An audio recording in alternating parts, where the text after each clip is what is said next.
Before we begin, a quick disclaimer. The information provided in this video is for educational and informational purposes only. It is not intended to be and should not be construed as financial, legal, or career advice. The career path discussed involves significant challenges and is not suitable for everyone. Please conduct your own thorough research and consult with professional advisors before making any career decisions. The average first-year investment banking analyst in the United States, a 22-year-old fresh out of college, will make over $170,000. In some cases, over $200,000. Let that sink in.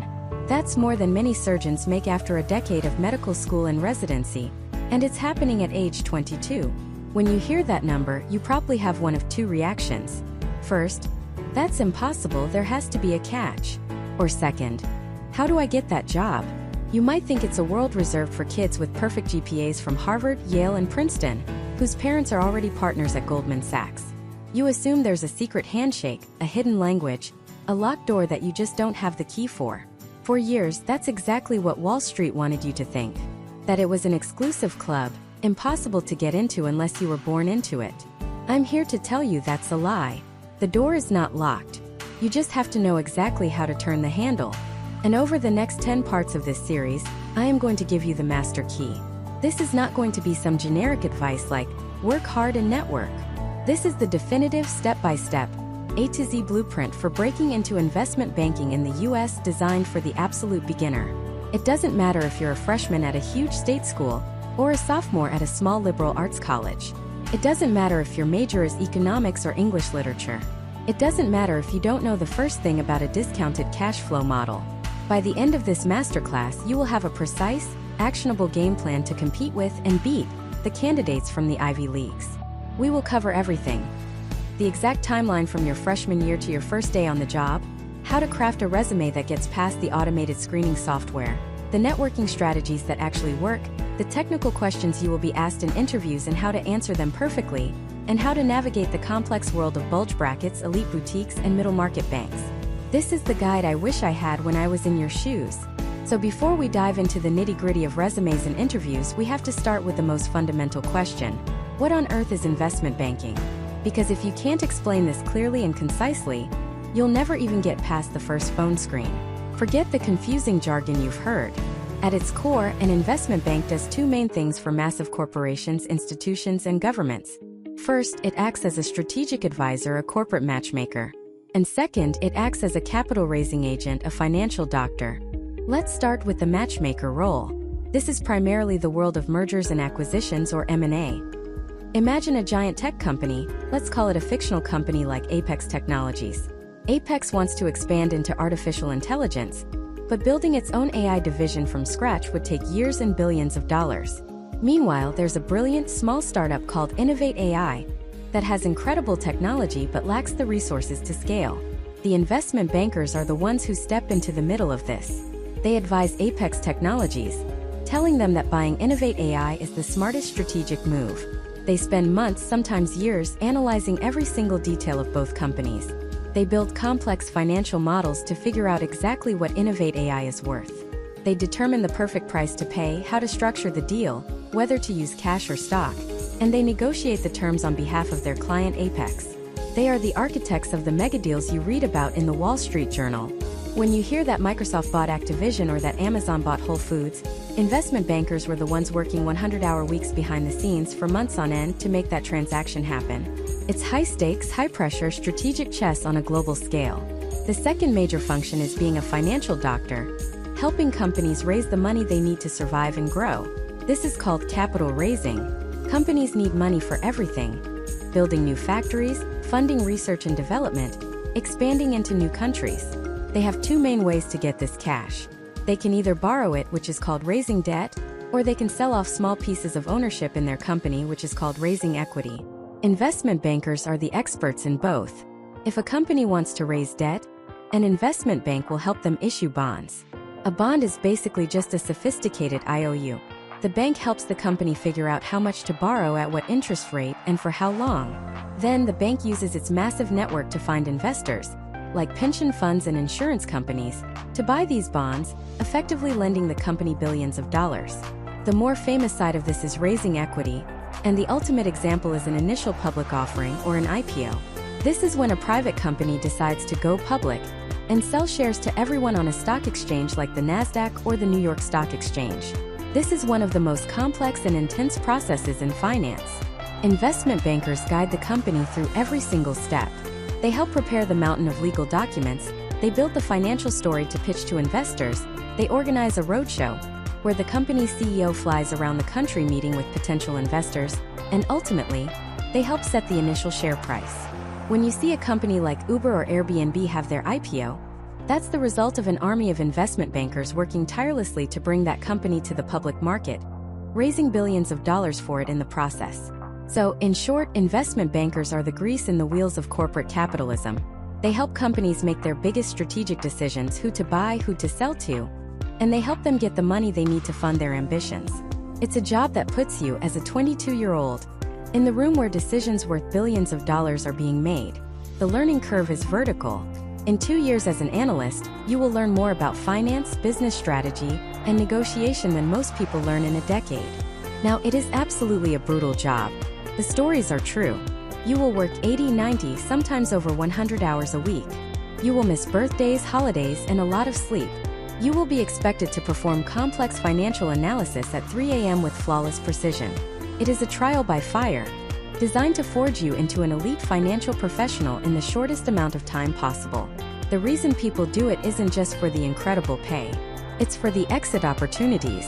After 2 or 3 years in investment banking, you are considered a blue-chip, pedigreed professional. The most coveted and lucrative doors in the financial world swing open for you. Private equity, hedge funds, venture capital. You can transition to a top corporate strategy role at a Fortune 500 company. Or you can take the skills and capital you've earned and start your own business. That 2-year analyst stint is seen as the ultimate career accelerator. It's a short-term sacrifice for a lifetime of opportunities. This is the world you're aiming for. It's not just about numbers on a spreadsheet. It's about the engine room of the global economy. Now that you understand the what and the why, the rest of this series will be dedicated to the how. We're going to break down the fortress of Wall Street, brick by brick, and show you exactly how to walk through the front door. We'll start by building the foundation, the 4-year timeline. We'll map out exactly what you need to be doing every single semester, from the first day of your freshman year, to ensure you are a top-tier candidate by the time recruiting begins. The game starts now, not when you're a junior. And the first move is understanding the calendar. Not the academic calendar your school gives you, but the unspoken, hyper-accelerated recruiting calendar that Wall Street actually runs on. If you don't know this timeline, you're playing a different game than the top candidates. You'll show up to the race a year after it's already been won.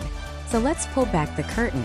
We're going to map out your entire college journey, semester by semester. This is your blueprint. Let's start with freshman year. You arrive on campus, you're 18 years old, and you're thinking about finding your classes and making friends. But the future investment banker inside you has 3 very specific missions for this first year. Mission 1: fall semester. Your grade point average. Your GPA. This is the single most important thing you will do your entire freshman year. I cannot be more clear about this. You could cure cancer in your spare time, but if you have a 2.9 GPA, your resume is going straight into the trash can at Goldman Sachs. Banks use GPA as an initial screening tool. They have thousands of applications, and it's the fastest way to thin the herd. Aim for a 3.7 or higher. A 3.5 is the absolute bare minimum floor. Getting A's in your introductory classes is infinitely easier than trying to repair a damaged GPA later on. So go to class. Go to office hours. Get a tutor if you need one. Your academic performance is the bedrock of your entire candidacy. Do not mess this up. While you're acing your classes, you need to join clubs. Find your school's investment club, finance club, or student-run investment fund. This does 2 things. First, it signals interest on your resume. It shows you're not just some random economics major who decided to apply for a banking job last week. Second, and more importantly, this is your first networking opportunity. You will meet upperclassmen, juniors, and seniors who have already been through the recruiting process. They have the internships you want. They have the interview guides. They are your single greatest source of information. Befriend them. Learn from them. Finally, start reading. Every single day. The Wall Street Journal, Bloomberg, the Financial Times. You don't need to understand everything.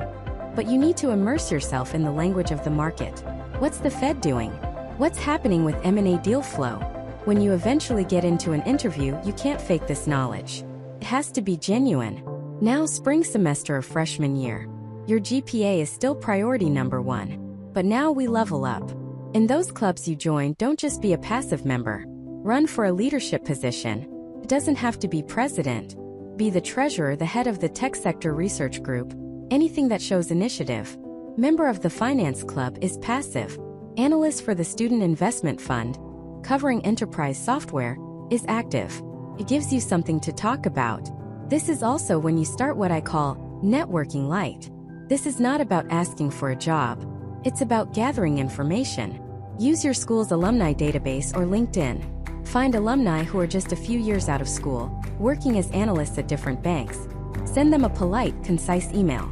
Something like, "Dear Mr. Smith, my name is Jane Doe and I'm a freshman at State University, also studying finance. I'm very interested in learning more about investment banking and saw your profile on LinkedIn. If you have 15 minutes in the coming weeks, I'd be grateful for the chance to hear about your experience." That's it.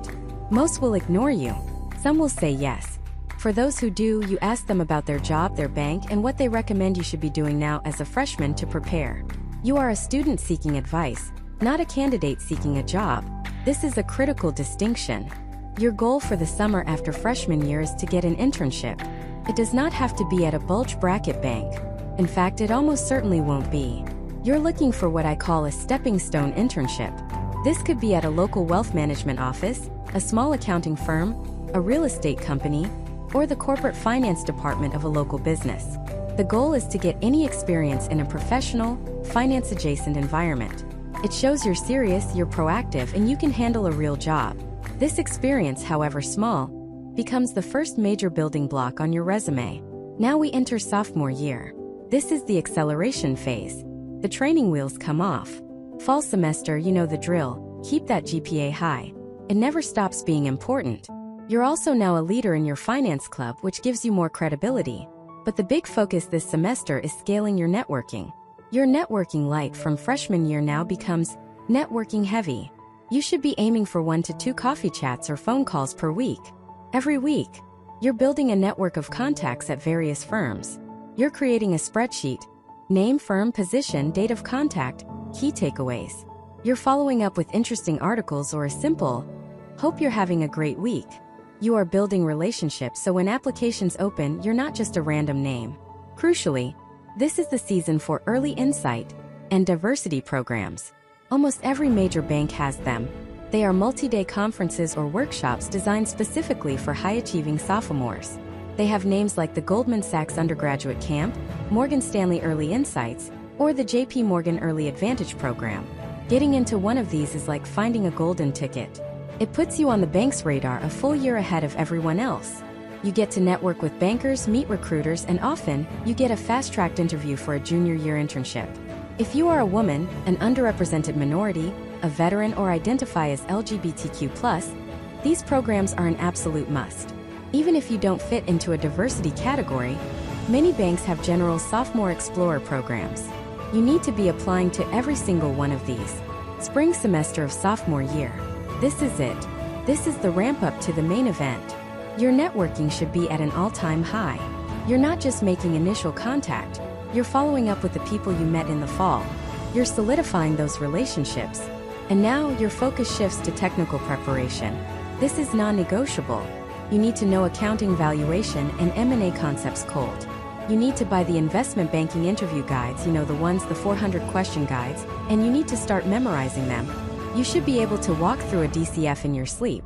You should know the 3 main valuation methodologies and be able to explain the pros and cons of each. You need to be able to answer why investment banking and walk me through your resume with absolute polish and confidence. This takes hundreds of hours of practice. Starts now. Simultaneously, you must land a high-quality sophomore summer internship. Your freshman stepping stone was great, but now you need something with a brand name or highly relevant experience.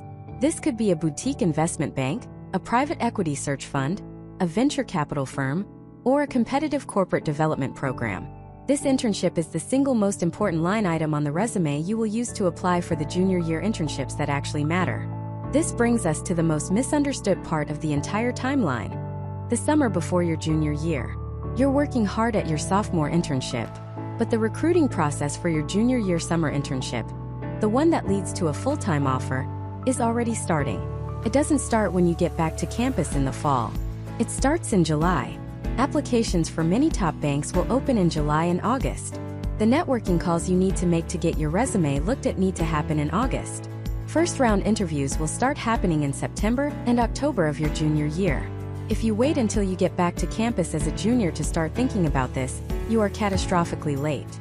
The top candidates, the ones who get the offers, have been preparing for over a year. They spent their sophomore spring semester grinding technicals. They spent the summer networking while working their internship. By the time the average student is settling into their junior year classes, the best candidates have already completed first-round interviews. Final round super days can happen as early as October or as late as January. By the time your junior spring semester begins, many of the most coveted spots are already gone. This accelerated timeline is the single biggest reason why so many smart, capable students fail to break in. They simply don't understand the calendar. They don't realize the game starts freshman year. The foundation is built sophomore year. And the race is run in the summer before and the early fall of junior year. So that's the timeline. That's the what and the when. It's a marathon that's run like a sprint. But knowing the map is only the first step. Now you need to make sure you're running on the right track from the very beginning. And that starts with the very first decision you make before you even step on campus: choosing the right school and the right major, which can give you an almost unfair advantage. Let's cut right to the chase. The single biggest factor that will influence your chances of breaking into investment banking is the name on your college diploma. This isn't fair. It isn't meritocratic, but it is the truth. And ignoring it is the fastest way to end your journey before it even begins. Wall Street operates on a brutal, unspoken caste system of universities. At the top, you have the target schools. These are the Ivy Leagues: Harvard, Yale, Princeton, Penn's Wharton School, plus a handful of other elite institutions like Stanford, MIT, Duke, NYU's Stern School of Business, and the University of Michigan's Ross School. Think of these schools as having a VIP fast pass to the world of high finance. The bulge bracket banks, Goldman Sachs, JP Morgan, Morgan Stanley, they don't just visit these campuses, they set up shop. They host exclusive info sessions, they sponsor student clubs, they conduct on-campus interviews, and their alumni networks are so deeply entrenched that they form a virtual pipeline, pulling top students directly from the classroom into their analyst programs. If you go to a target school, the path is laid out for you. It's still incredibly difficult. You still have to be at the top of your class, but the door is wide open. You just have to be good enough to walk through it. One level down, you have the semi-target schools. These are still fantastic universities. Think Vanderbilt, Georgetown, USC, University of Virginia, Notre Dame. Banks definitely recruit from here, but it's a different game. They might send a smaller team. They might only conduct first-round interviews for certain divisions. There might be fewer alumni in senior positions to pull for you. The VIP fast pass is gone. Now you're in the regular line, but it's a line that still moves. You have a legitimate shot, but you have to be more proactive. You have to network harder, travel to New York on your own dime for coffee chats, and fight for every opportunity. The path isn't paved for you. You have to lay some of the stones yourself. And then there's everything else. The non-target schools. This is where the vast majority of students in America go. And for these students, the game is played on the highest difficulty setting. There is no line.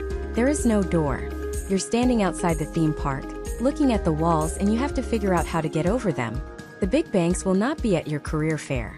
Their online application portal might as well be a black hole. Submitting your resume through the front door is like throwing a message in a bottle into the ocean. It's not impossible to break in from a non-target, let me be very clear about that. But it requires a level of relentless, obsessive, borderline insane effort that most people can't comprehend. You have to build your own path, brick by painful brick, through hundreds of cold emails, LinkedIn messages, and a networking strategy so aggressive it would make a Navy SEAL blush. We will cover those exact strategies later in this series because it can be done. But if you're a high school student listening to this right now, understand this. Getting into the best possible school you can is the highest leverage thing you can do for your future banking career. Now let's talk about what you study once you get there. This is where a lot of people get tripped up. They think, investment banking. I must major in finance. And while that's the most direct route, it's far from the only one. In fact, a non-finance major can sometimes be a secret weapon if you play your cards right. Let's break down the major choices into 3 categories: the obvious, the quant, and the wild card. First, the obvious. These are the majors you'd expect: finance, economics, and accounting. The benefit here is clarity. Your coursework directly prepares you for the technical questions in an interview. You'll learn about valuation, financial modeling, and accounting principles in class. It signals a clear and early interest in the industry, which recruiters like. It's the safe traditional path. If you go to a target school and major in finance, you are checking every box on the recruiter's list. The downside? You're competing against thousands of other students with the exact same profile. You don't stand out. Your value proposition is simply, I am the exact mold of what you're looking for. Next, you have the quant. These are the STEM majors: computer science, engineering, mathematics, statistics, physics. A decade ago, this was a much harder path. Today, it's a golden ticket. Banks are no longer just financial institutions. They are technology companies. They are desperate for students who can think in a structured, logical, and highly analytical way. A student who has conquered differential equations or built a machine learning algorithm is assumed to be smart enough to learn how to build a DCF model. This path shows intellectual horsepower. It differentiates you from the sea of finance majors. The key, however, is that you must prove your interest in finance outside the classroom. You can't just be a coding genius who decides to apply for a banking job. You have to join the finance club, you have to read the Wall Street Journal, and you absolutely must teach yourself the technical finance knowledge, because they won't ask you about quantum mechanics in the interview. But if you can pair that raw quantitative skill with a demonstrated passion for the markets, you become an incredibly compelling candidate. Finally, we have the wild card. These are the humanities majors: history, philosophy, English, political science. Can a history major from Harvard get a job at Goldman Sachs? Absolutely. Happens all the time. But here's the critical distinction: they are getting the interview because they are from Harvard, not because they are a history major. The elite school's brand opens the door. Their major is then seen as interesting, a sign of a well-rounded mind and strong communication skills. But that same history major from a non-target school? They have virtually zero chance. Their resume will be thrown out in seconds. If you're on the wildcard path, the burden of proof is entirely on you. You need a near-perfect GPA, stellar standardized test scores to prove your quantitative aptitude, and you need to have a bulletproof story for why banking. You have to prove beyond a shadow of a doubt that you have the raw intelligence and the work ethic to overcome your non-technical background. It's a high-risk, high-reward strategy that only really works if you have the pedigree of an elite university behind you. So what's more important, the school or the major? It's the school, and it's not even close. A philosophy major from Princeton has a vastly better chance of landing a top-tier banking internship than a 4.0 finance major from a state university. Why? Because for a recruiter sifting through 10,000 resumes for 50 spots, it's all about reducing risk. The brand name of an elite school is a cognitive shortcut. It's a pre-vetted signal that says this candidate is intelligent, hardworking, and ambitious. It's a safe bet. The major is a secondary filter. So your first mission, if you're serious about this, is to get into the best school possible. That is step 1. But whether you succeed in getting into a target school or not, the moment you accept that admission offer, the game changes. The slate is wiped clean and a new, even more intense race begins on day 1 of freshman year. Because the school gets you the interview, but what you do once you're on campus is what gets you the job. And your GPA, your extracurriculars, and the clubs you join in your first year can set a trajectory that is almost impossible to change later on. So let's talk about that trajectory. Think of your college career like a rocket launch. The first 60 seconds after liftoff, that first year, consumes an enormous amount of energy and sets the course for the entire mission. A 1-degree error at the start doesn't put you a few feet off target. It puts you in a different galaxy. Your freshman year is that first 60 seconds. Get it right and you're coasting into orbit. Get it wrong, and you'll spend the next 3 years burning precious fuel just trying to correct your path. The first and most brutally unforgiving pillar of your launch is your grade point average. Your GPA. Let's be painfully clear about this. In the world of investment banking recruiting, your GPA is not a reflection of your intelligence. It's not a measure of your worth. It is a filter. It is the first, easiest, and most objective way for a bank receiving 10,000 applications to cut that number down to 1,000. They don't have time to read your sob story about that one tough organic chemistry professor. They have a script, a program that automatically trashes any resume with a GPA below a certain number.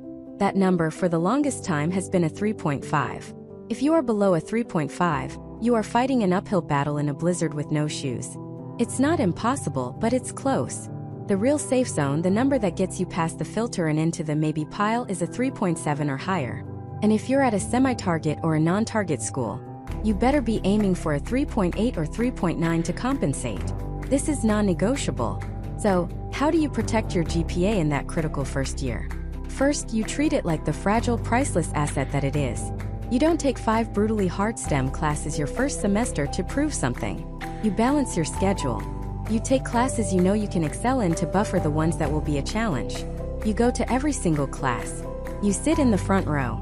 You go to every office hour, not just when you have a question, but to introduce yourself to the professor and the teaching assistants. They are the ones who grade your papers.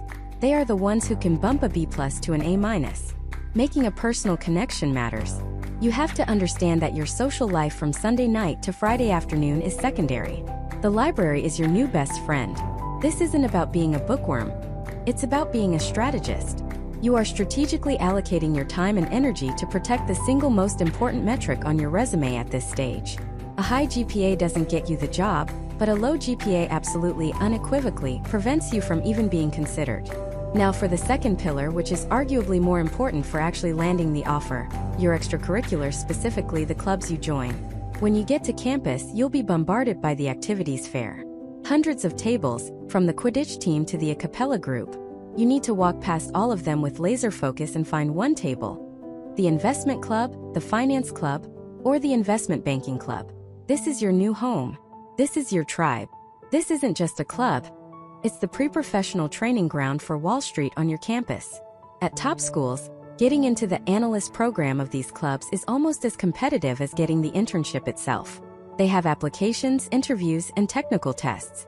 Why? Because this is where you will learn everything you won't learn in your Economics 101 class. This is where second semester sophomores and juniors, fresh off their own internships, will teach you how to build a discounted cash flow model from scratch. This is where they'll run mock interviews that are more grueling than the real thing. They will rip your resume to shreds and help you rebuild it, line by line. More importantly, this club is the gatekeeper. When Goldman Sachs or Morgan Stanley decides to host an information session on campus, who do they call? The president of the investment banking club. The club's email list is the first to get the invite. The club's members are the first to get FaceTime with the visiting bankers. The club's alumni network is your golden ticket.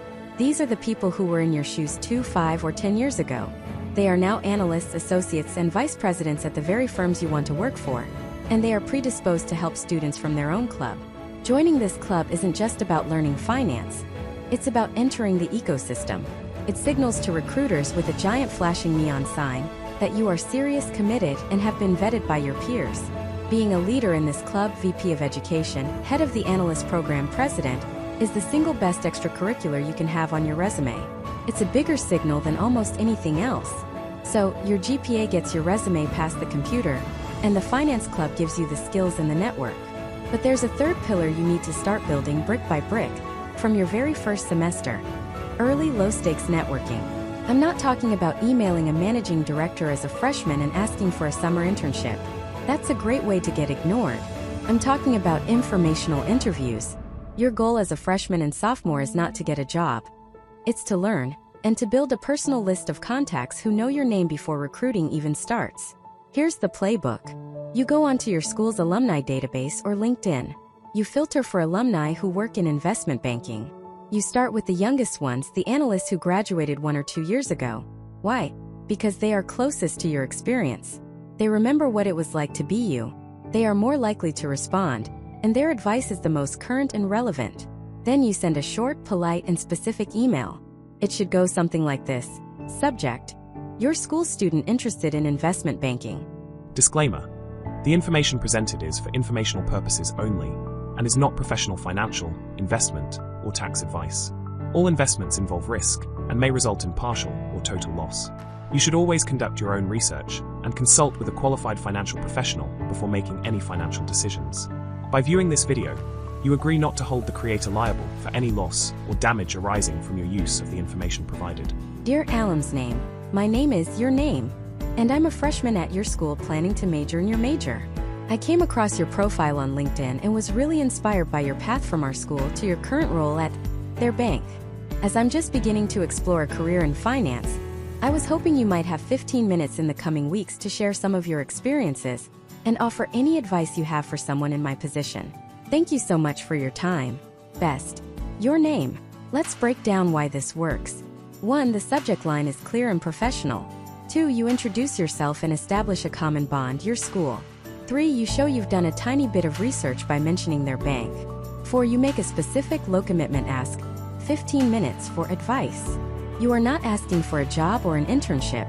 You are humbly asking for wisdom. This strokes their ego and makes them far more likely to say yes. Your goal is to have 1 or 2 of these conversations every month. That's it. In these calls, you ask smart questions. What do you enjoy most about your job? What was the most challenging part of the recruiting process for you? What skills should I be focusing on developing right now? What do you think makes an analyst successful at your firm? At the end of the call, you thank them profusely and ask one final magic question. Based on our conversation, is there anyone else you think it would be helpful for me to speak with? This is how you turn 1 contact into 2 and 2 into 4. You log every single one of these conversations in a simple Excel spreadsheet. Name, firm, date you spoke, and a few key notes from the conversation. This is your personal CRM, your relationship database. Because when junior year recruiting kicks off, you won't be sending cold emails into the void. You'll be re-engaging with a warm network of 10, 15, or 20 people who already know who you are. You'll be sending them an update. Hi name, hope you're well. We spoke last year about my interest in banking. I've since taken on a leadership role in the finance club and have kept my GPA at a 3.8. With recruiting now underway, I was hoping to get your advice on the process at their bank. That is a game-changing email. That's the difference between being another resume in the pile and getting your resume personally walked over to the hiring manager's desk. Your GPA, your finance club experience, and this early networking, they form an iron triangle. They are the foundation you build in your first 2 years. Neglect one, and the whole structure becomes unstable. But master all 3, and you've not only set the right trajectory for your rocket, you've built the launch pad that will propel you through the most intense and defining period of your college life, the junior year internship recruiting cycle. And when I say intense, I mean a full-blown, high-stakes sprint that starts far, far earlier than you think. Forget what the calendar says. In the world of elite finance, your junior year begins the day your sophomore year ends. The recruiting cycle for those coveted junior summer internships, the ones that almost guarantee a full-time offer, doesn't happen during junior year. It happens in the summer before junior year. It's a brutal, accelerated timeline that catches thousands of unprepared students completely off guard. While your friends are lifeguarding or backpacking through Europe, you are in the trenches fighting for your future career. This entire process, this crucible, boils down to 2 fundamental pillars. Get these 2 right and you will get an offer. Get them wrong and you will be on the outside looking in. These pillars are networking and technicals. Think of it like a job interview for a secret agent. Networking is your social engineering, your ability to get into the building, charm the guards, and get a meeting with the director. The technicals are your tradecraft, proof that once you're in the room, you actually know how to defuse the bomb. You absolutely need both. You can be the most charming person in the world, but if you can't walk through a DCF, you're useless. Conversely, you can be a valuation genius, but if you can't get your resume past the front door, your genius doesn't matter. So let's start with the first pillar, the one that opens all the doors, networking. And I want to be crystal clear. When I say networking, I am not talking about awkwardly standing at a career fair collecting pamphlets. I'm talking about a systematic, disciplined, and relentless campaign to build genuine connections within the industry. Your goal is not to collect business cards. Your goal is to find champions. You are looking for an analyst, an associate, a vice president, someone inside the bank who, when your resume comes across their desk, will say, "I know this person. I've spoken to them. We need to interview them." That is the only thing that matters. So how do you do it? You execute a 4-step playbook. Step 1 is building your target list. This is your battle map. You need to create a master spreadsheet, your recruiting command center. In this spreadsheet, you will list every single bank you have even a remote interest in. bulge brackets like Goldman Sachs and Morgan Stanley, elite boutiques like Evercore and Lazard, middle market powerhouses like Baird and William Blair. Every single one. Then for each bank, you're going to find people to talk to. You'll use two primary weapons for this: LinkedIn and your university's alumni database. On LinkedIn, you'll search for your university name, investment banking bank name. You'll filter for alumni. You'll find analysts who graduated 1, 2, or 3 years before you. These are your primary targets. They are the closest to your experience and the most likely to help. In your spreadsheet, you'll create columns: name, title, bank, university, year graduated, email, date contacted, date of call, and notes. Your goal is to populate this spreadsheet with hundreds of names. This is not an afternoon task. This is a multi-day operation. Step 2 is crafting the perfect cold email. Your email has one objective and one objective only: to get a 15-minute phone call. That's it. It needs to be concise, respectful, and easy to say yes to. Follows a simple structure.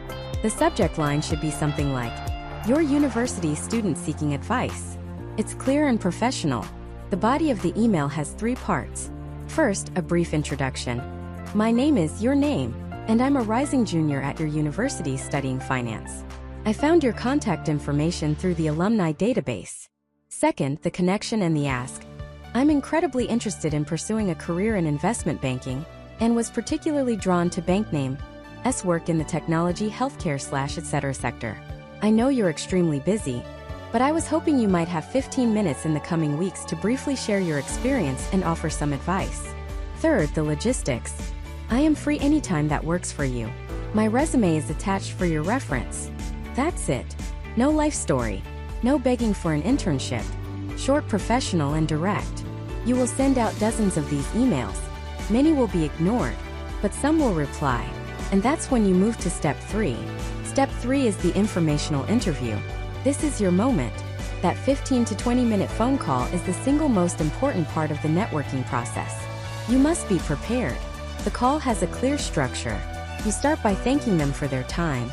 Then they will inevitably say, "So, tell me about yourself." This is where you deploy that 60-second story you perfected. The story that connects your past experiences to your future ambition of being an investment banker. After your story, it's your turn to ask questions. Do not ask questions you can Google. Do not ask, "So what does an investment banker do?" That is an instant disqualification. Your questions must be thoughtful and show you've done your homework. I recommend having questions in 3 categories. First, questions about them. Could you walk me through your own path from their university to your current role at their bank? Or what's been the most surprising or challenging aspect of your job so far? People love to talk about themselves. Let them. Second, questions about the bank and their group. I saw that your group recently advised on the mention a specific deal transaction. What makes your team a leader in that space? Or, how would you describe the culture of the investment banking division in the New York, Chicago / etc. office? This shows you've done specific research. Third, questions seeking advice. As I prepare for the accelerated recruiting cycle, what's the single most important piece of advice you have for a student in my position? As the call winds down, you have one final crucial task, the soft ask. You don't ask for a job. You ask for momentum. You say something like, "This has been incredibly helpful. Thank you so much. Based on our conversation, is there anyone else on your team you think it would be valuable for me to speak with?" This is the golden question. If they say yes and offer to connect you with a colleague, you have just received a warm handoff. You've turned a cold call into an internal referral. Which brings us to step 4. The follow-up and tracking. Within a few hours of your call, you must send a thank you email. Not a generic one. Reference a specific piece of advice or part of the conversation you found valuable. Thank you again for your time today. I especially appreciated your advice on preparing for valuation questions. This shows you were listening. And finally, you update your command center, that master spreadsheet. You log the date of the call and detailed notes on everything you discussed. Who they are, what deals they've worked on, their advice, their hobbies, everything. This spreadsheet is your recruiting Bible. When you eventually get an interview at that bank months later, you can review your notes and say, "I had a great conversation with Sarah in your TMT group a few months ago, and she mentioned," this is how you stand out. This is how you turn a contact into a champion. You repeat this process: research, email, call, follow-up over and over and over again throughout the summer. It's a numbers game, but it's also a quality game. Every interaction is a chance to build a real connection. This relentless networking campaign is what gets your foot in the door. It's what gets you the interview. But once you're in that room, the game changes entirely. All the charm and connections in the world won't save you if you can't answer the question. Walk me through the 3 main valuation methodologies. This is where the second pillar comes into play, the technicals. This is the science to networking's art. It's the cold, hard proof that you have the raw intelligence and work ethic to handle the job. While you're spending your days networking, you must spend your nights and weekends becoming a master of corporate finance, accounting, and valuation. You are expected to have the knowledge of a first-year analyst before you've even started your junior year. The bar is that high, and mastering these technicals is a non-negotiable prerequisite for success. So let's break down this mountain of technical knowledge into 3 core pillars. Think of these as the holy trinity of investment banking interviews: accounting, valuation, and financial modeling. Get these right and you're in the game. Get them wrong, and the door slams shut before you can even say deal sled. First and most importantly is accounting. If finance is a language, accounting is its grammar. You cannot speak it, read it, or write it without an ironclad grasp of the rules. Everything else in banking is built on this foundation. If your accounting is shaky, the entire structure will collapse. And I'm not talking about the advanced, esoteric accounting you might learn to become a CPA. I'm talking about the practical, applied accounting that bankers use every single day. At its heart are the 3 core financial statements: the income statement, the balance sheet, and the statement of cash flows. You need to know these inside and out. Not just what they are, but how they interact, how they breathe, and how a change in one ripples through the others. This is the single most common area for technical interview questions, and it's where countless candidates get exposed. Let's quickly define them. The income statement tells you a story over a period of time, a quarter or a year. It starts with revenue at the top, subtracts all the costs and expenses, and ends with the bottom line. Net income. It's a measure of profitability. Did the company make money or lose money? The balance sheet, on the other hand, is a snapshot. It's a photograph of the company at a single point in time. It tells you what a company owns, its assets, and what it owes, its liabilities. The difference between the two is the shareholders' equity. The fundamental equation, assets equals liabilities plus shareholders' equity, must always balance. It is the law of financial gravity. Finally, you have the statement of cash flows. In many ways, this is the most important statement. While the income statement can be manipulated with non-cash expenses like depreciation or stock-based compensation, the cash flow statement tells the unvarnished truth. It starts with net income, adjusts for all those non-cash items, and then tracks the actual cash moving in and out of the business from its operations, its investments, and its financing activities. It answers the simple, critical question: where did the cash come from and where did it go? Now, knowing what they are is step 1. The real test, the question that separates the contenders from the pretenders, is this: how do the 3 statements link together? You must be able to articulate this flawlessly. Let's walk through a simple example. Imagine a company buys a piece of equipment for $100. How does that affect the statements? Initially, no change to the income statement. On the cash flow statement, cash is down $100 from investing activities. On the balance sheet, cash is down by $100, but a new asset, property, plant and equipment, or PP&E, is up by $100. The sheet balances. Simple. But now, let's say a year passes and that equipment depreciates by $10. Depreciation is a non-cash expense that reflects the asset's loss of value. This is where it gets interesting. First, that $10 depreciation expense hits the income statement. Assuming a 20% tax rate, this reduces your pre-tax income by $10 and your net income by $8. Now we move to the cash flow statement. You start with that net income, which is down by $8. But remember, depreciation isn't a real cash outflow. You didn't write a check for depreciation. So you have to add back the full $10 depreciation expense in the cash from operations section. The net effect? Your cash flow from operations is actually up by $2. Why? Because the depreciation expense saved you $2 in taxes you otherwise would have paid. Finally, we go to the balance sheet. Cash is up by $2 from the cash flow statement, but your PP&E is down by the $10 of depreciation. So your total assets are down by $8. On the other side of the equation, where does the balancing item come from? It comes from retained earnings, which is part of shareholders' equity. Net income flows directly into retained earnings. Since net income was down by $8, Retained earnings is also down by $8. And there it is. Your balance sheet balances. You need to be able to trace that logic for any transaction: issuing debt, buying back stock, a change in inventory, instantly and accurately. This is the bedrock. Once you have the foundation of accounting, you can move to the second pillar: valuation. This is the art and science of determining what a company is worth. This is the core of an investment banker's job. When a client wants to sell their company, or buy another one, the first question is always, what's the price? There are three main ways bankers answer this question. The first is comparable company analysis, or comps. The logic is simple. What are similar companies in the same industry with similar size and growth prospects worth in the public market today? You look at their stock price, their enterprise value, and you compare them using multiples like EV/EBITDA or price/earnings. You find a range of multiples and apply it to the company you're analyzing. The second is precedent transaction analysis. This is similar to comps, but instead of looking at what public companies are trading at, you look at what similar companies have actually been sold for in the past. This is often seen as more relevant for an M&A deal because it reflects what a buyer was willing to pay to gain full control of a business, which often includes a control premium. The third and most technical method is the discounted cash flow analysis, or DCF. This is the one that really tests your understanding. A DCF doesn't rely on what other companies are worth. Instead, it tries to calculate a company's intrinsic value. It's based on a simple but powerful principle. A company's value today is equal to the sum of all the cash it will generate in the future, discounted back to its present value.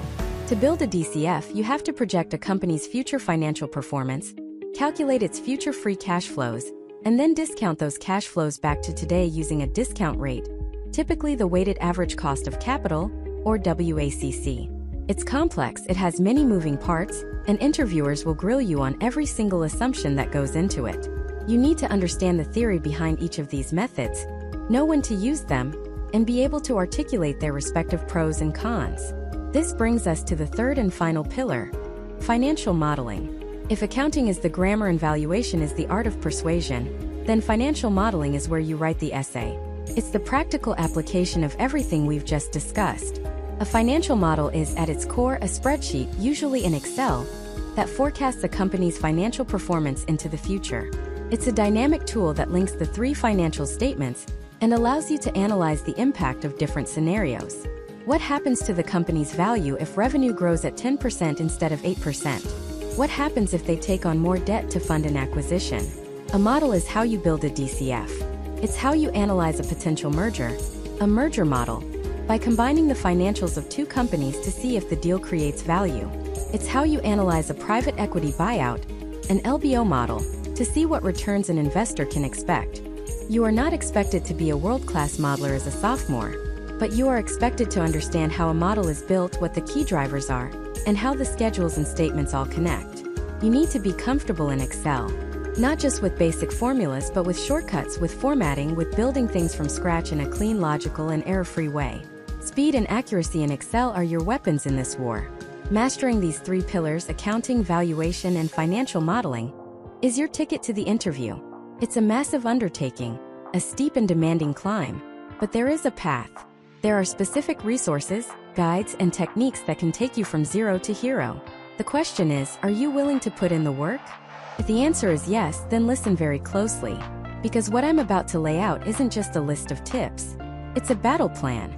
A systematic, repeatable process for building a network from absolute scratch that can land you interviews at the most elite firms on Wall Street. This is the work. First, you need a fundamental mindset shift. You are not asking for a job. I want you to burn that idea from your brain. Asking for a job makes you a commodity, another resume in the pile. Instead, you are on an intelligence-gathering mission. Your goal is to learn, to understand the landscape, the culture, the people. You are a student of the industry, and your objective is to have conversations with professionals who can teach you. The job interviews are a byproduct of doing this process correctly, not the goal itself. When you approach it this way, your entire demeanor changes. You're no longer a desperate student begging for a handout. You are an inquisitive, driven individual seeking knowledge. Bankers respect that.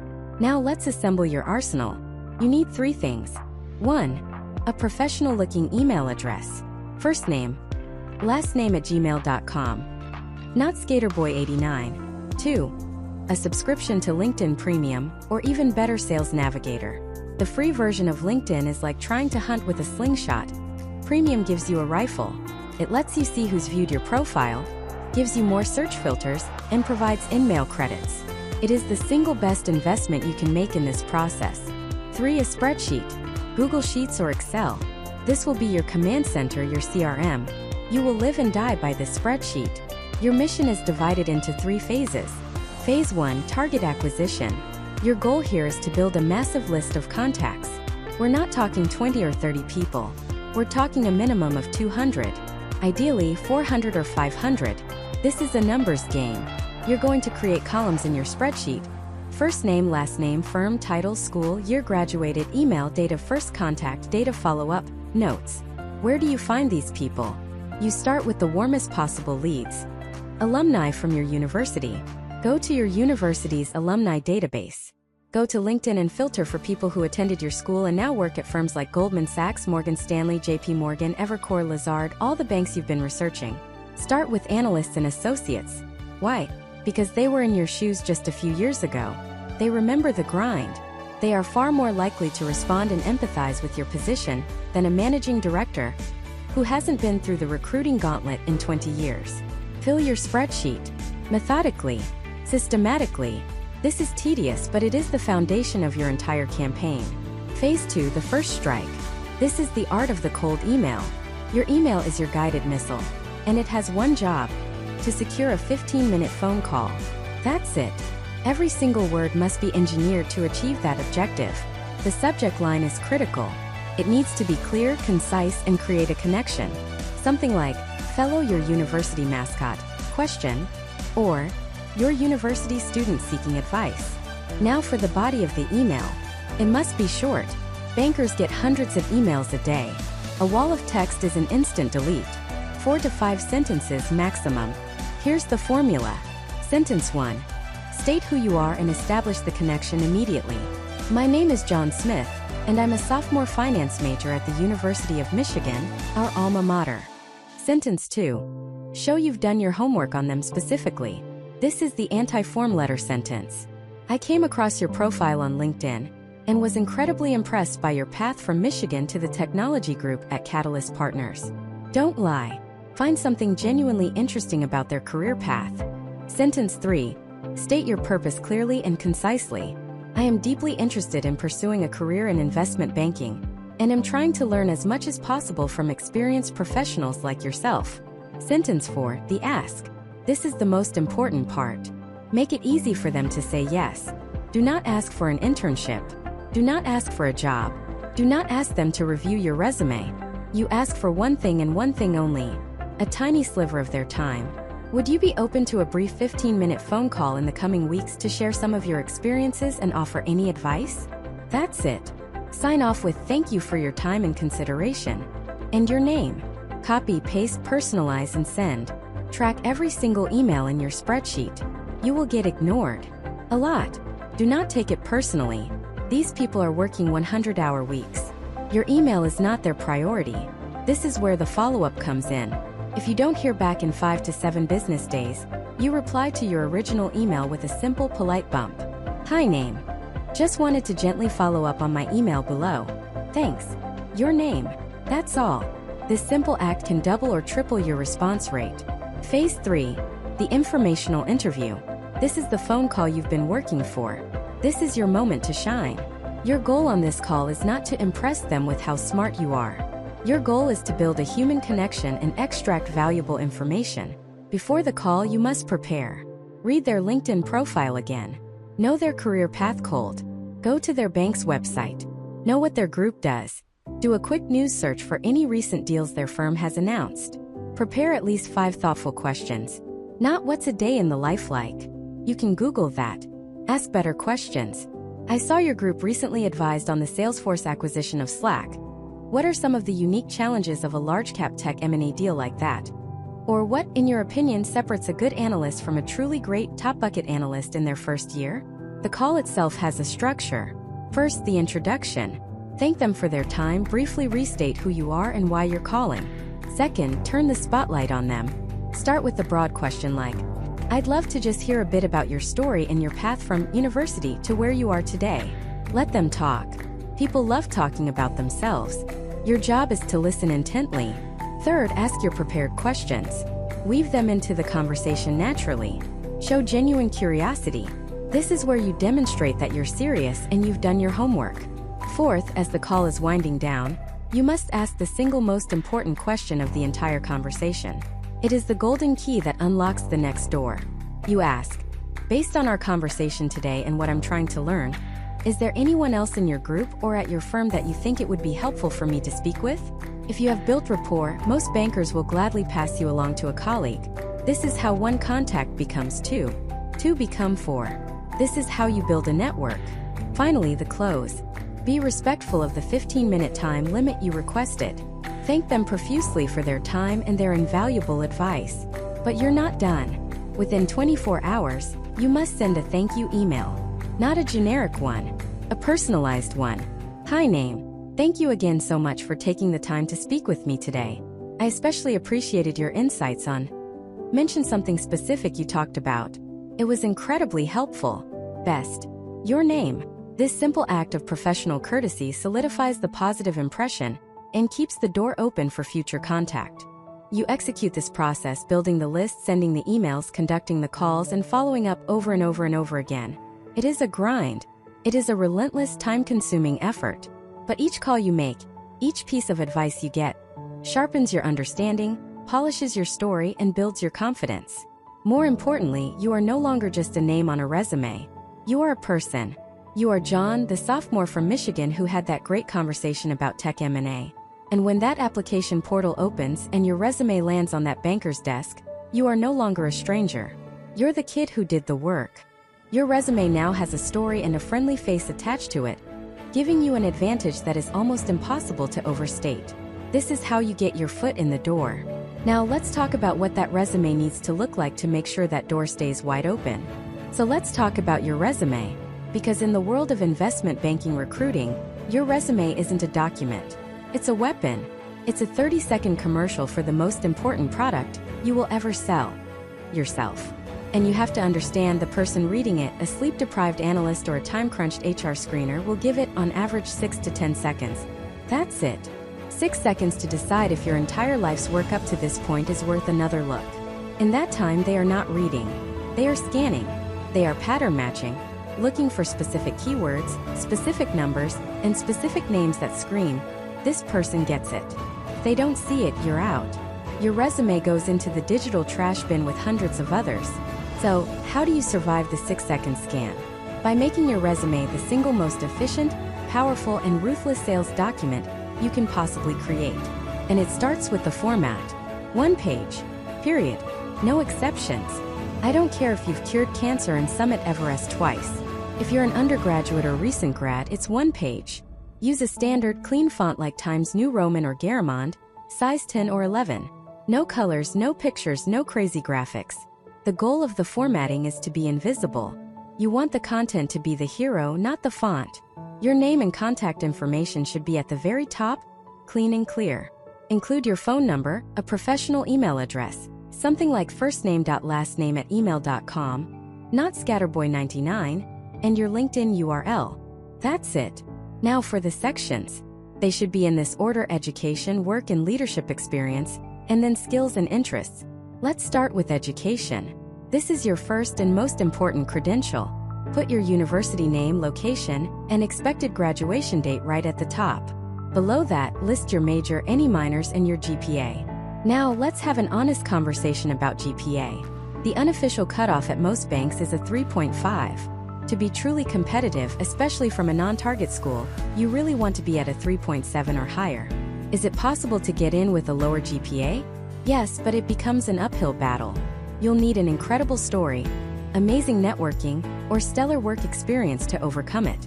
If your GPA is below a 3.5, you might consider leaving it off. But be prepared to be asked about it in an interview. You should also list any relevant coursework. Don't just list Accounting 101. Be specific. Advanced Corporate Finance, Valuation, Econometrics. This shows you've been intentional about your studies. Next, the most important section of all: work and leadership experience. This is where you tell your story. This is where you prove you have the DNA of a banker. Every single bullet point in this section must be a testament to your drive, your analytical ability, and your impact. We are going to banish weak, passive language forever. Disclaimer: the information presented is for informational purposes only and is not professional financial, investment, or tax advice. All investments involve risk and may result in partial or total loss. You should always conduct your own research and consult with a qualified financial professional before making any financial decisions. By viewing this video, you agree not to hold the creator liable for any loss or damage arising from your use of the information provided. You were not responsible for or tasked with anything. You did things. You achieved things. Every bullet point must follow a specific formula. Action verb plus project plus result. Start with a strong action verb like analyzed, developed, constructed, managed, quantified, or led. Then describe what you did in a specific, detailed way. Finally, and this is the absolute key, you must quantify the result. Bankers speak in numbers. Your resume needs to speak their language. Let me give you an example. A bad bullet point sounds like this: responsible for creating financial models for a private equity internship. It's vague. It's passive. Tells me nothing. A world-class bullet point sounds like this: constructed a 3-statement LBO model for a hypothetical $250 million acquisition of a SaaS company, projecting a 21% IRR and 3.2x MOIC over a 5-year investment horizon. Do you see the difference?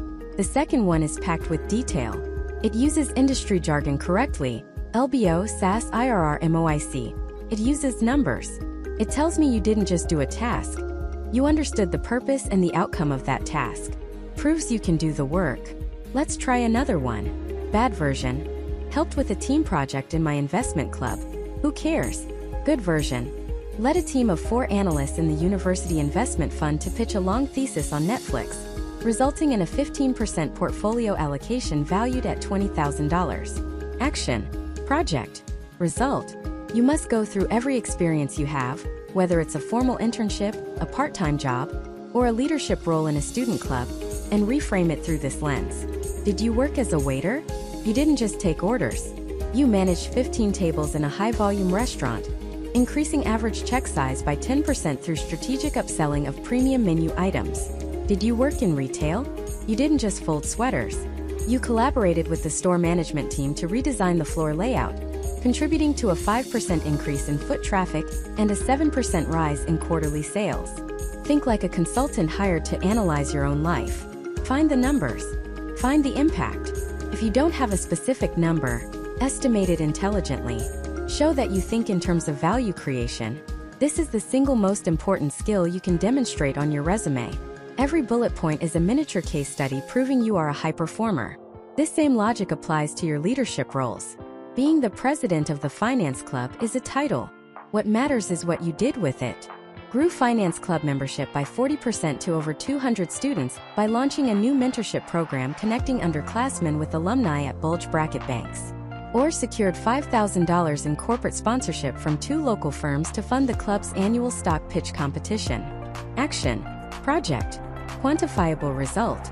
Finally, we have the skills and interests section. This is the bottom of your resume, but don't neglect it. For skills, you'll want to break it down. Technical skills. List your proficiency in Excel, PowerPoint, and any financial modeling platforms or data services you know, like Bloomberg Terminal, Capital IQ, or FactSet. Even if you only have classroom experience, list it. It shows you know what's expected. Languages. List any languages you speak and your proficiency level: fluent, conversational, or professional working proficiency. Then the interest line. This seems trivial, but it's your one chance to show a sliver of personality. Do not, under any circumstances, list generic, boring interests like travel, reading, movies, or sports. Why? Because it tells the reader nothing about you and it's a wasted opportunity. You want your interest to be a hook, something an interviewer can ask you about that makes you memorable. Be specific and be interesting. Instead of sports, put marathon running, PR 345, or competitive chess, 1800 ELO rating. Instead of music, put classical piano, 12 years of training. These things show dedication, discipline, and a competitive spirit, all traits of a good banker. It gives the interviewer something to connect with on a human level. Oh, you run marathons? I just did the Chicago one last fall. What was your training like? Boom. You're no longer just a resume, you're a person. Your resume is your ticket to the interview. It's the key that unlocks the door. It needs to be perfect. No typos, no grammatical errors. Have at least 5 different people review it: professors, career services, mentors, people already in the industry. Every word, every number, every single bullet point must be meticulously crafted to sell one simple, powerful idea: that you are an elite candidate who has the raw talent and relentless drive to succeed in investment banking. Once you've perfected this document, you're ready to use it. And once that perfect resume lands you the interview, a whole new battle begins. The investment banking interview is not a conversation. It's a performance. It's a series of carefully designed tests to see if you can handle the pressure, if you have the technical horsepower, and most importantly, if they can stand being in a room with you for 100 hours a week. This battle is fought on 2 fronts: the behavioral and the technical. You must win on both. Let's start with the first question you will almost certainly be asked, and the one that sinks more candidates than any other. Tell me about yourself, or its close cousin. Walk me through your resume. This is not an invitation to list every bullet point on the paper they're holding. This is your opening monologue. This is your origin story. It needs to be a compelling 2-minute narrative that starts with your spark, the moment you got interested in finance, and logically progresses through your key experiences, culminating in why you are sitting in that chair, for that specific role at that specific bank right now. Your story should sound something like this. I grew up in a small town, and my first exposure to business was watching my parents run their local hardware store. That's where I first learned about inventory, cash flow, and what makes a business succeed or fail. This spark led me to major in finance at your university, where I joined the investment club. There, I got hands-on experience building my first valuation models for companies like Apple and Tesla, which solidified my interest in understanding what truly drives a company's value. To gain real-world experience, I sought out an internship at your prior internship, where I worked on a live deal team and saw firsthand the strategic impact of an M&A transaction. That experience confirmed that I thrive in a fast-paced, high-stakes environment. And that's what led me to you. I've been following this bank's work, particularly your recent deal in the specific sector, and I know that your firm is the best platform for me to apply my skills and passion for strategic finance. See the structure? Spark, exploration, confirmation, and the close.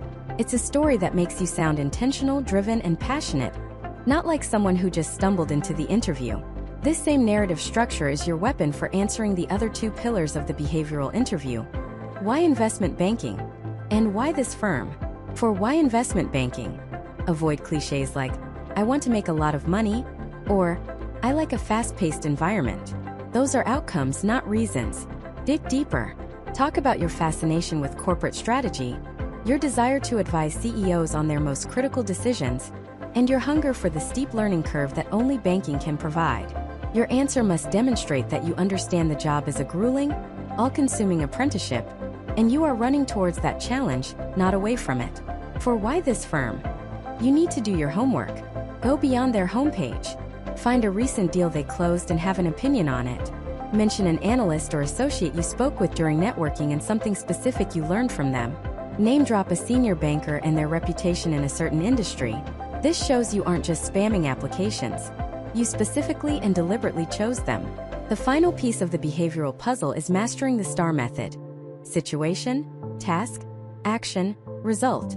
For questions like, tell me about a time you worked on a team, or describe a time you failed, you need pre-scripted stories. Don't ramble. Set the scene, explain your objective, detail the exact actions you took, and quantify the result. The result was we completed the project 10% ahead of schedule and received praise from our manager. Concrete, concise, and powerful. Once you've proven you're a sane, motivated human being, the real trial begins, the technicals. This is where they separate the tourists from the true contenders. There is no faking this. You either know it cold or you go home. Your Bible for this section is the Breaking into Wall Street 400 Questions Guide, or a similar resource. You should aim to know every single question in that guide, forwards and backwards. We can group the technical gauntlet into 3 main buckets. First, accounting. This is the language of business, and you must be fluent. The single most important concept is understanding how the 3 financial statements, the income statement, balance sheet, and cash flow statement, are all linked together. They will ask you, If depreciation, a non-cash expense, goes up by $10, what happens to the three statements? You need to be able to walk through that step by step flawlessly. Pre-tax income falls, net income falls, which flows to cash flow from operations. You add back the depreciation. Cash on the balance sheet is updated. Net income flows to retained earnings, and the balance sheet balances. You need to be able to do this in your sleep for any change, whether it's an asset write-down, a debt issuance, or a change in accounts receivable. The second bucket is valuation. This is the core of an investment banking analyst's job. You need to know the three main valuation methodologies inside and out: discounted cash flow analysis, DCF, public company comparables, public comps, and precedent transaction analysis, precedent comps. They won't just ask you to define them, they'll ask you to walk them through building a DCF from scratch. You'll need to explain how to project free cash flows, how to calculate the weighted average cost of capital, WACC, and how to determine a terminal value. They'll ask you which valuation method typically yields the highest valuation and why. The answer, by the way, is usually precedent transactions because it includes a control premium. They aren't just testing your knowledge, they're testing your ability to think critically about the inputs and outputs of these models. The third bucket is M&A and leveraged buyouts, LBOs. You need to understand the fundamental concepts of an M&A deal. What makes a deal accretive or dilutive? You need to be able to do a quick back-of-the-envelope calculation to figure it out. For LBOs, you have to understand what makes a company a good LBO candidate. Stable and predictable cash flows, strong management, low capital expenditures, and opportunities for cost-cutting. They might even ask you to walk through a simple LBO model conceptually, explaining how using debt to finance the purchase magnifies the private equity firm's returns. Now, here's the secret to the technicals. It's not just about getting the right answer. It's about how you communicate your thought process. If you get a question you don't immediately know, don't panic. Talk it out. Okay, I'm not 100% sure, but here is how I would think about it. The first principle is X, so that would lead me to believe Y. This shows you can reason under pressure, which is more valuable than just memorizing formulas. Finally, you might get hit with a brain teaser or a market-based question. How many golf balls can you fit in a 747? Or pitch me a stock. For the brain teaser, they don't care about the final number. They care about your structure. Clarify assumptions. Are we talking about a passenger 747 or a cargo plane? Are the seats still inside? Break the problem down into smaller manageable pieces: volume of the plane, volume of a golf ball, and account for packing efficiency. For the stock pitch, have one long and one short position ready to go. You need a clear investment thesis, key catalysts, valuation, and major risks. It should sound like you've actually done the research, not just read a headline. After they've grilled you, the tables will turn and they'll ask, "So what questions do you have for us?" This is not a formality. It is the final test. Do not ask questions you could have Googled, like, "What's your culture like?" Or "What's a typical day like?" Ask thoughtful, insightful questions that show you're thinking about your career and their business on a deeper level. Ask about a recent deal they worked on. Ask about the biggest challenge facing their industry group in the next year. Ask your interviewer what has surprised them most about working at the firm, or what differentiates a good analyst from a truly great one. Your questions reveal more about your intelligence and curiosity than many of your answers. Ultimately, after all the technical grilling and behavioral probing, the final decision often comes down to one simple thing: the airport test. If your flight got canceled and they were stuck in an airport with you for 5 hours, would they enjoy the conversation? Or would they be looking for the nearest exit? You need to be sharp, but you also need to be likable, coachable, and genuinely interesting. They are not hiring a calculator. They are hiring a future colleague. They're hiring someone they're going to spend more time with than their own families. So be professional, be prepared, but also be yourself. Because no amount of technical knowledge can save you if they simply don't want you on their team. But when they do want you on their team, that's when the game changes again. You'll get a call. It might be from the HR representative or, more likely, from the managing director you had your final round with. They'll congratulate you, tell you they're excited to extend you an offer, and walk you through the high-level details. The base salary, the expected bonus range, the start date. And for a moment, the world stops. All those late nights studying, all those awkward networking calls, all the stress and self-doubt, it was all worth it. You did it. Now let's talk about that offer. You might be tempted to negotiate. In most industries, that's a smart move. In investment banking, for a junior analyst role, it's almost always a bad idea. These offers are standardized. The bank has a set number for base salary and signing bonus for the entire analyst class. Trying to negotiate for an extra $5,000 can make you seem out of touch or, worse, ungrateful. The only time you might have leverage is if you hold a competing offer from an equivalent or better bank. Even then, you're not really negotiating, you're presenting them with a choice. But for most, the correct response is a gracious and enthusiastic acceptance.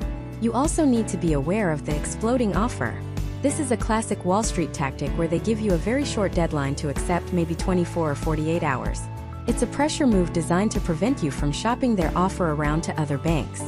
Feels aggressive, and it is. But it's part of the game. Your best defense is to have all your interviews scheduled closely together so you can hopefully get all your potential offers around the same time. If you get an exploding offer from a bank you really want to work for, you take it. So you've accepted the offer. You've passed the background checks. You graduate, enjoy one last summer of freedom, and then you walk through the doors on your first day. Welcome to the show. This is where the real work begins, and I'm going to be brutally honest with you. Your first year as an investment banking analyst will likely be the hardest year of your professional life. The learning curve isn't a curve, it's a vertical wall. You'll be expected to master Excel shortcuts until you can build models in your sleep. You'll learn PowerPoint so intimately you'll dream in slide decks. You'll be introduced to a dozen proprietary software systems, financial databases like FactSet and Bloomberg, and an ocean of industry-specific jargon. Your job for the first 6 months is to be a sponge. Absorb everything. Take meticulous notes. When an associate or vice president shows you how to do something, write down every single step. Create your own personal manual. Because the one thing you can't do is ask the same question twice. It shows you weren't paying attention, and in this environment, attention to detail is everything. You are the last line of defense against errors. A misplaced zero in a model or a typo in a client presentation can have serious consequences, and the blame will roll downhill, right onto your desk. You will make mistakes. Everyone does. The key is how you handle them. When you find an error, you don't hide it. You don't hope no one notices. You immediately go to your associate, explain what happened, and present a solution if you have one. Owning your mistakes builds trust. Trying to cover them up destroys it instantly. The hours are as bad as the legends say. 100-hour weeks are not a myth. They are a reality, especially when you're on a live deal. You will work weekends. You will cancel plans with friends and family. You will order dinner to your desk at 10 p.m. so often that you'll have the local delivery guys on a first-name basis. This isn't a job. It's a lifestyle, and it requires a complete surrender of your personal time. The goal is to survive. Find small ways to stay sane. A 30-minute gym session at 6 a.m. A quick call to your parents on your walk to the subway. Guard your sleep like it's gold. The work is a marathon run at a sprint's pace, and burnout is the biggest enemy. But through this trial by fire, something incredible happens. You start to get it. The models become second nature. The presentations start to look sharp. You begin to understand the rhythm of a deal, the flow of capital, the strategic rationale behind a merger or an acquisition. You're no longer just a glorified data entry clerk. You're a contributing member of the team. You're in the room listening to CEOs and CFOs discuss billion-dollar decisions, and you're the one who built the analysis they're all looking at. The sense of responsibility and impact is intoxicating. The analyst program is typically a 2-year contract. Think of it as a tour of duty. You go in, you work harder than you ever thought possible, you learn an incredible amount, and then you have a decision to make. Some analysts stay on, getting promoted to third-year analyst, and then associate. But for the majority, the analyst stint was never the destination. It was the launch pad. It was the price of admission for one of the most powerful career accelerators on the planet, exit opportunities. This is the golden prize at the end of the grueling 2 years. The skills you've developed, financial modeling, valuation, strategic analysis, an insane work ethic, and attention to detail, are in ridiculously high demand. The most coveted path is moving to the buy side. This is where you transition from advising companies to actually investing in them. The holy grail for many is private equity. In PE, you use a combination of investor money and debt to buy entire companies, work to improve their operations, and then sell them a few years later for a profit.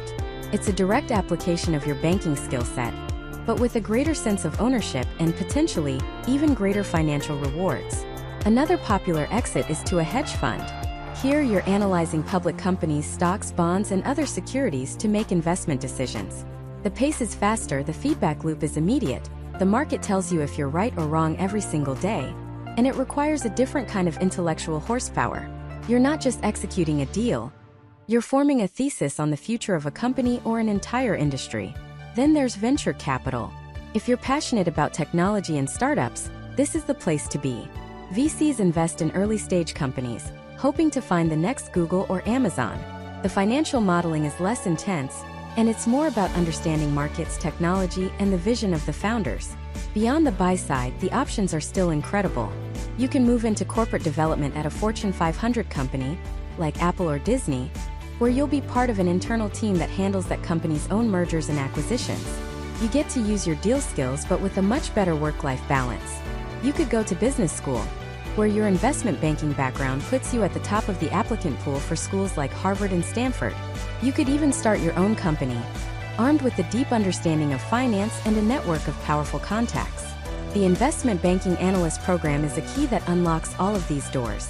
It's a signal to the entire business world that you are smart, you are disciplined, and you can handle absolutely anything thrown at you.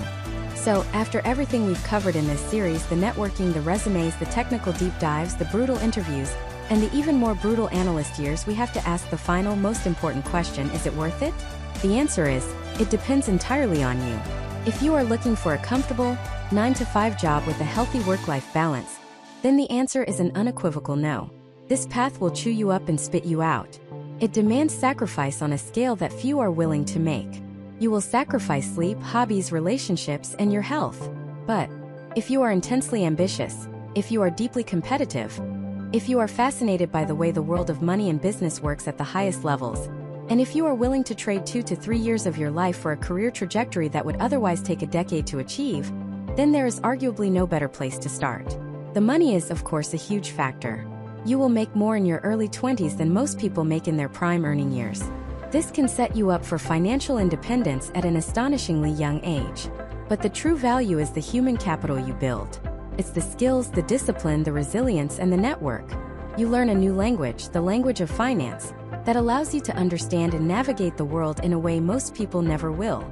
Becoming an investment banker isn't just a career choice. It's a character transformation. It will push you to your absolute limit and then show you that your limit was much further than you ever imagined.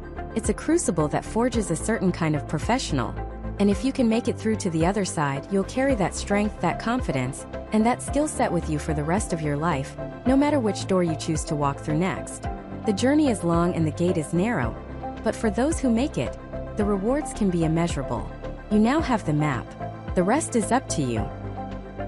Disclaimer: the information presented is for informational purposes only and is not professional financial, investment, or tax advice. All investments involve risk and may result in partial or total loss. You should always conduct your own research and consult with a qualified financial professional before making any financial decisions. By viewing this video, you agree not to hold the creator liable for any loss or damage arising from your use of the information provided.